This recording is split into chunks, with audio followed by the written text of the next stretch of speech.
અહેમદાબાદ મિત્ર ન્યૂઝમાં આપનું સ્વાગત છે। વડોદરા નજીક નેશનલ હાઈવે 48 પર દેણાથી ગોલ્ડન ચોકડી તરફ આવતા પેટ્રોલ પંપ પાસે ગલ્લો ચલાવતા મહિલા સાથે ખાનગી ચલાવનાર રિપોર્ટર હોવાથી ઓળખ રૂપિયાની માંગણી કરતો હતો।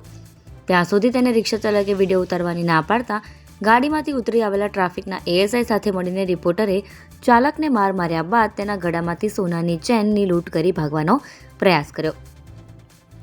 રિક્ષા ચાલકે કહેવાતા રિપોર્ટરને ઝડપી હરણી પોલીસને હવાલે કર્યો, જ્યારે ટ્રાફિક પોલીસનો એએસઆઈ ભાગી ગયો છે। તેની શોધખોળ પોલીસ દ્વારા શરૂ કરાઈ છે। બીજી તરફ એએસઆઈ પોલીસની ફરિયાદ પ્રમાણે રિક્ષા ચાલક સહિતના 4 શખ્સોએ તેમને અને તેમના મિત્રને માર માર્યો હતો। આ મામલે હરણી પોલીસે પોલીસ કર્મી અને રિપોર્ટરની ઓળખ કરનાર આપનારની ધરપકડ કરીને બંનેના 1 દિવસના રિમાન્ડ મેળવ્યા છે અને પોલીસે વધુ તપાસ શરૂ કરી છે। તો ટ્રાફિક એએસઆઈને સસ્પેન્ડ કરવામાં આવ્યો છે અને આ પહેલા પોલીસે રિક્ષા ચાલકની પણ ધરપકડ કરી હતી।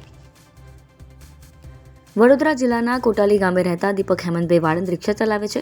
14 જુલાઈના રોજ રાત્રે તેઓ ઘરેથી તેમના સાસુ સસરાને મૂકવા માટે રાતે 11 વાગે નીકળી વિરોધ ખાતે ગયા હતા। ત્યાંથી તેઓ પરત આવી રહ્યા હતા ત્યારે નેશનલ હાઈવે નંબર 48 ઉપર દેણા ચોકડીથી ગોલ્ડન ચોકડી તરફ આવતા દેણા ચોકડી બ્રિજ ઉતરતા ઇન્ડિયન પેટ્રોલ પંપ નજીક હાઈવેની બાજુમાં આવેલા એક ગલ્લા પાસે રિક્ષા ઊભી રાખી પડીકી લેવા ગયા હતા। ત્યારે રાત્રિના આશરે 11:30 વાગે કારમાં 2 શખ્સો આવ્યા અને કારમાંથી એક શખ્સ નીચે ઉતરી ગલ્લાવાળા પૂજાબેન પાસે પૈસાની માંગણી કરવા લાગ્યો અને ગલ્લાવાળા બેને પૈસા આપવાની ના પાડતા તેણે મોબાઈલમાં વિડીયો બનાવવા લાગ્યો।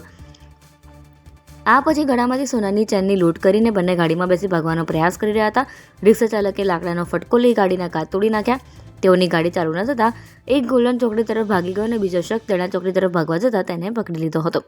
ત્યારબાદ 100 નંબર પર ફોન કરતા પોલીસ આવી ગઈ। હરણી પોલીસ સ્ટેશન લઈ આવી પૂછપરછ દીપસિંહ સોલંકી ખાનગી ચેનલના રિપોર્ટર તથા બીજો ટ્રાફિક પોલીસમાં ફરજ બજાવતા એએસઆઈ વિજયસિંહ પરમાર હોવાનું જણાવ્યું અને પોલીસે કહેવાતા ખાનગી ચેનલના રિપોર્ટરની ઓળખ આપનાર શખ્સની ધરપકડ કરી છે અને એએસઆઈની શોધખોળ શરૂ કરી છે। અહેમદાબાદ મિત્ર ન્યૂઝની યુટ્યુબ ચેનલને સબસ્ક્રાઇબ કરો અને બેલ આઇકોન જરૂરથી દબાવો, જેથી દરેક મહત્વના વિડીયોની નોટિફિકેશન તમને મળતી રહે।